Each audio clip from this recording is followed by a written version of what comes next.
গণভোটে হ্যাঁতে সিল দিন, ফ্যাসিবাদ ফিরে আসার রাস্তা চিরতরে বন্ধ করুন, বললেন শান্তিতে নোবেল বিজয়ী professor doctor Mohammad Yunus.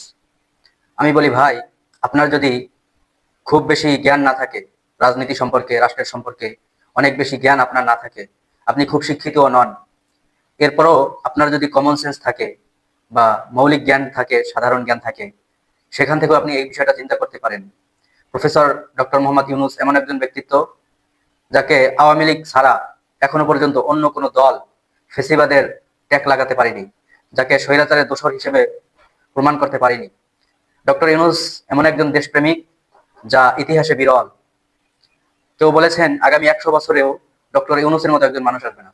Doctor Yunus যদি আপনাকে হ্যাঁতে ভোট দিতে বলেন, সিল মারতে বলেন, তাহলে আপনার এত চিন্তা কিসের হ্যাঁতে ভোট দিতে?